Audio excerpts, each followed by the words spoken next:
Hey guys, it's Tarkhan. I'm back with another video.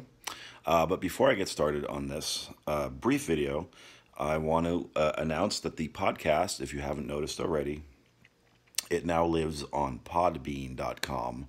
And also, it just got accepted into Spotify, and I'm waiting for it to get into iTunes. I'm waiting on approval from them. I guess it takes a while because they have actual human beings listening to it before they approve it. But yeah, as soon as that's up, you'll know because there'll be a link down in the box. And there's a link now for the Podbean and the Spotify. So, you know, they will continue to be uploaded to YouTube as well. But if you want to just kind of listen to them offline, and you have the Podbean app, and if you don't, you can just download it. It's free. Also, Spotify, if you're on Spotify. And very soon, iTunes, then you can just download it for offline listening, or just if you want to just walk around with your headphones and listen to my voice, then you'll be able to do that. So those, there'll be more frequent podcast episodes coming up. And also, down the road, I want to have guests and interviews and things like that, so it's not just me jabbering on for 90 minutes. Although I do have fun doing that for some reason. For some reason, having a microphone in front of me makes it easier for me to focus than having a camera on me. I don't know what it is. But anyway, but all that said and done, I want to talk a little bit about, briefly about something. A lot of you have left me comments asking to talk more about quantum shifting and quantum physics and all that stuff. Now, I'm not a physician, and in fact, I don't even want to think back to my report cards in school when it came to science, and mathematics wasn't really a strong suit for me. So I'm not getting into very deep sort of science-y kind of stuff here. And a lot of you might even know much more about that than I do. But suffice it to say, this is a little explanation on manifesting that I think really is very simple and concise and easy to understand. And you can apply it to anything that you're trying to manifest. Now, I got the inspiration from this and the basis from this from a book by 𝗙ecie𝗿 called the Little Money Bible. And it's a great book, and yes, it focuses on money, and I realize a lot of you on my channel want to manifest a relationship, but the same thing applies, right? The same ideas and principles apply. So you want to get that book if you're interested in more of this topic. 𝗙ecie𝗿 is a great author. Also, you can find videos of him speaking on YouTube here. I urge you to look him up. I think he was an excellent speaker. He's passed on now, but he was an excellent speaker, great writer, and his style of explaining things are very clear, very concise, very personable and approachable. So as far as the Little Money Bible, 𝗙ecie𝗿, so if you go to my website, manifestation.lab.com, and there's a link also in the box to the recommended books. I've put this book at the top of the list. It kind of stands alone a little bit, so it's easy for you to find. So you can get that there if you're interested. But let's get into this because I'm trying to actually took some notes. So don't mind me reading notes. But I just took some notes because I just want to get the sort of, really for me, this is a great concise understanding of the manifestation process from this kind of angle that I think really, for me personally, really brings it home and like is easy to digest. And I think, hopefully for a lot of you, it will be as well. And the basic principle here, the basic idea is that all subatomic particles exist in these kind of two states, right? So one of the states is this hazy wave state, as 𝗙ecie𝗿 calls it, where it's not quite solid, right? It sort of exists in this in this quantum field of possibilities that we talk about a lot. So everything, your money that you want, your relationship that you want, whatever state of being that you want, whatever condition or circumstance or event or thing that you want exists in this sort of state. And it exists there the moment that you conceive of it. Abraham Hicks talks about this a lot. The moment you conceive of something as a possibility, or you even conceive of a desire for something, that thing immediately exists. But it exists in this kind of foggy, hazy state, right? And the other way that particles exist as a solid state, right, with a definite name and a definable location in our 3D reality. So basically you have the two states of the thing that you want being existing in this kind of quantum hazy state, right? This kind of field of possibilities, and you're trying to bring it into a solid state, right? And that's what we're talking about here. And you do that through observation. And, you know, there's infinite studies. I'm going to put a link. I think it's Dr. Quantum, Fred Alan Wolf, I want to say, who is a physicist. And there's a great little animation on the split slot experiment, something like that. Double slot experiment. Thank you. I'm going to put a link to a video for that too in the description box, because it's great, and it also explains a little bit more about this if you're interested in more of the sciencey aspect of it. But basically, the basic thing is that these particles behave according to being observed or not being observed. So, you know, they sort of freeze in a solid state based on our observation of them. And when we don't observe them, and don't ask me how we know this, but basically they exist in a very hazy state of sort of possibilities, right? This hazy wave state that 𝗙Stuart talks about in the book. So that process of bringing a thing, an event, a circumstance out of the hazy wave state into the solid state through observation is the process of manifestation. That's what we call manifestation, right? So when you're manifesting something, you're basically bringing it from that foggy state into a solid state that's definable, right? And that's what all of you want, isn't it? I mean, you want that relationship to be definable. This is why I think, you know, we want specific people, and part of that is our desire to hear from them, to get text messages, to have them tell us they love us or miss us. Because to our ego mind, perceiving this 3D reality, that makes it more real and more solid and more definable, right? Because it's easy to define the solid state of something like money or a cup of coffee, right? That's easy because I can hold money in my hand. I can't hold a relationship in my hand. So what is it that to us, to our mind, makes it definable, makes it real? You know, often those are the things. When you're asking for text messages from your specific person or emails, or you want them to tell you they love you, to your mind, those are the signals that are going to make it real, that make it definable, that give it a set location in 3D reality, right? Give it an actual identity. Yes, this is a relationship. So be aware of that. That's a huge part of the reason that your mind wants that, because you desire this relationship, which is basically a circumstance more than anything, right? It's not a thing, it's not an object, and the person isn't an object, right?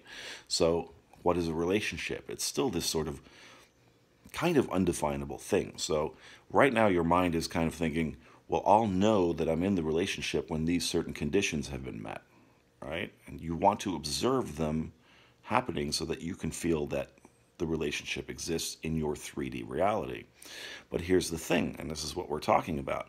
You have to understand that the relationship itself that you want, if you are not able to sort of observe it and it doesn't seem to have definable features or characteristics for you to observe as a thing, right, that exists in some kind of solid state, 3D state,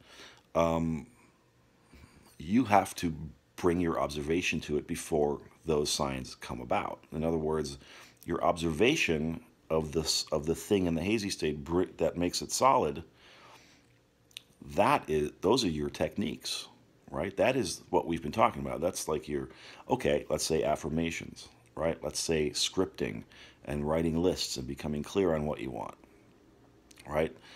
Vision boards, if you do vision boards. Whatever it is that you do, if you meditate, or you meditate on it, meditate on the relationship, or you visualize, or of course this is why we visualize, and this is why we say we want the visualization to be accompanied by strong feelings and emotions. We want to get to the feeling state of how we think it's going to feel when we have it. So you have to really get into yourself and observe the state of it already being. How would you feel and act and think and speak if the thing you wanted were a real solid 3D thing that you could observe, right? Those are the feelings you want to get on top of. And the reason things may be going slowly right now is because you're looking the other way. You're going, well, it's not here yet. It's not here yet. I'm not observing the signs of the relationship being here in my 3D reality, therefore it's not here. But what you're actually doing is you're observing it not being here, and therefore you are creating it not being here in the solid state. You're keeping it in 3D reality, the state of not having the relationship. So you need to switch that, right? You need to ignore that it's not here seemingly, and you need to get into the feeling state of what would make you feel like it was here, and how would you feel if it was, and to carry those feelings and to nurture those feelings every day and try to feel that way most of the time. Makes sense so far? I hope so. I hope I'm not slaughtering this. So you make your life real by observing it, by observing the things that you want in that hazy state, by observing it through your positive focus and your positive expectancy, right? And that's why you use the techniques that are suggested. Visualization, affirmations, scripting, yada, yada, yada, right?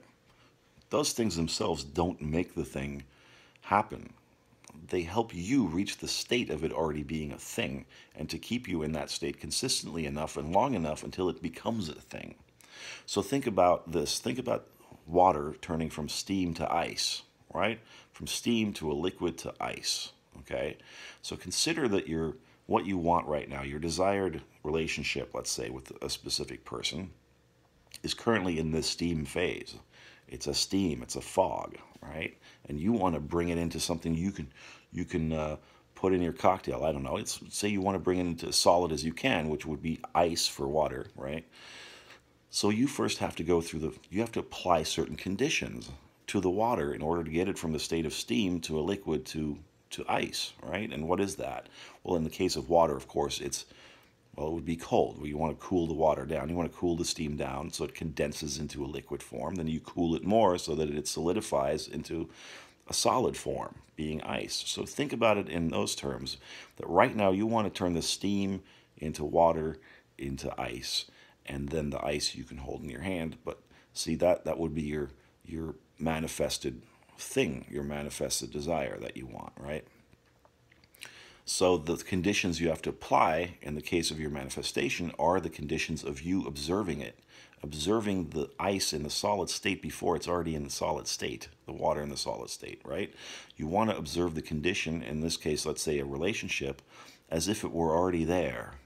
So you need the conditions that you have to apply to turn the steam into ice are purely your positive, expectant observation of it as already being ice, right? This is really I think for me, a very concise and simple way to understand and explain the manifestation process. It's pretty simple. Now, the conditions themselves, in terms of your techniques and whatever works for you, that's up to you. That's kind of your game plan, right? And you need to try those out and see what works the best. But remember, the end result really is getting you into the state of observing something as real before it seemingly is real, right? It has to be that. That's kind of the process of it. That's the direction that it moves in. Am I making sense so far? Raise your hand if you're confused. Okay, I can't see you. So all of the possibilities in your life already exist in that steam state, that hazy wave state. All right, so that if you can just wrap your mind around that alone, you've already got a big chunk of the battle won, because that now brings it into, and now you're in an understanding of, oh, it's already there. This is why when you have law of attraction teachers always talk about it's already there, and you're like, where the hell is it?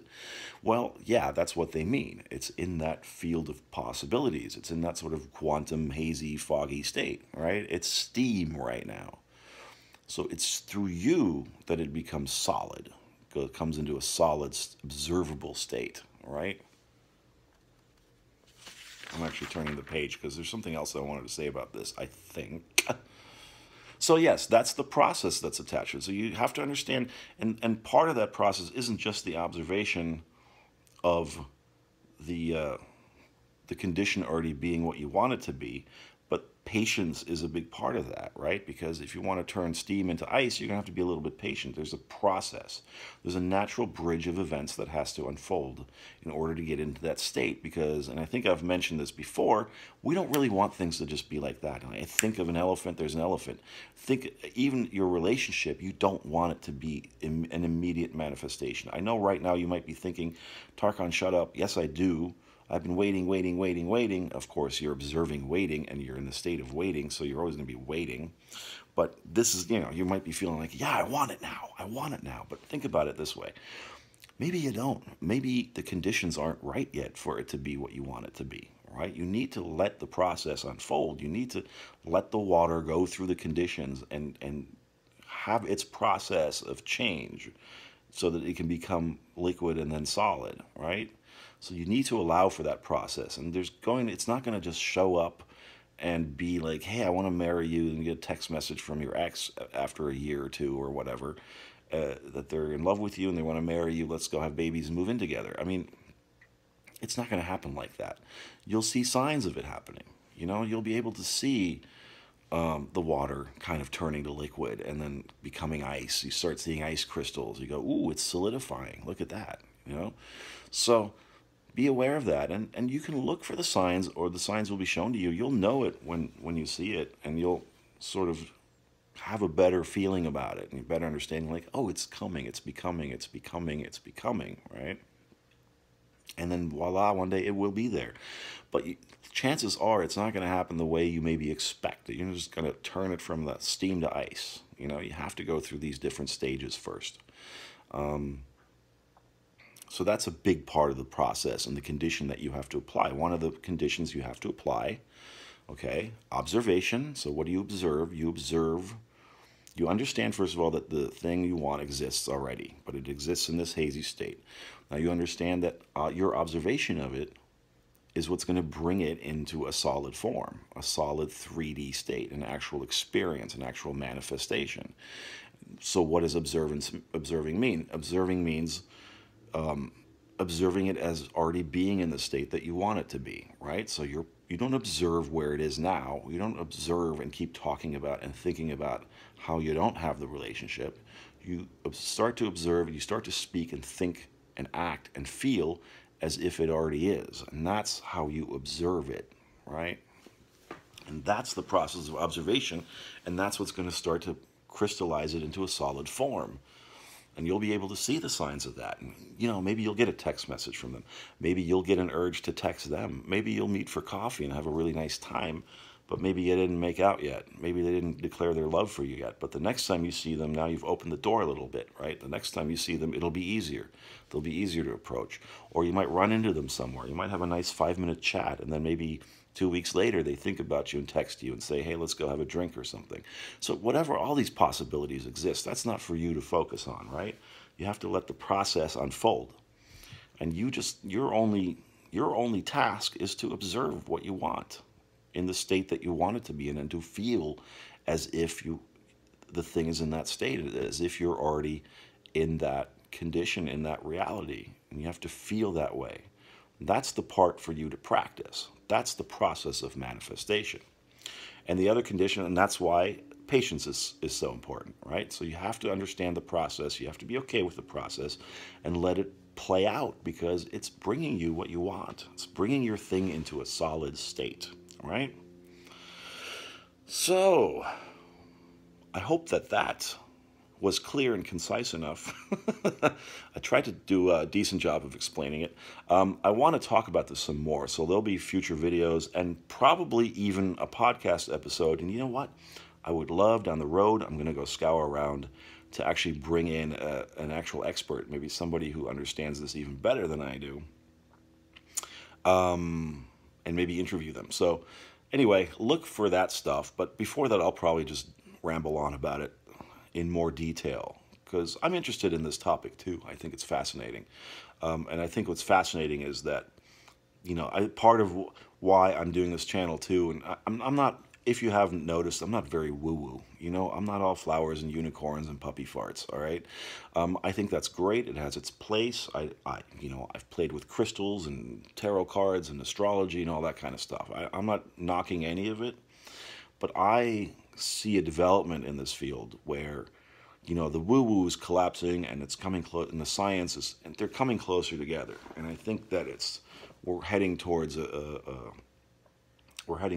era, if you will, or an age, if you will, or a time where this kind of stuff won't be so off the cuff anymore, so crazy to people anymore, you know. And hopefully part of what I'm doing will sort of help a little bit with that, bringing this to kind of the every person, right? And not just people who are sort of already a little bit woo-woo to begin with. Now, I'm pretty woo-woo, I'll be honest, but I'm trying not to bring that so much into this channel. So I'm trying to make things easy to understand.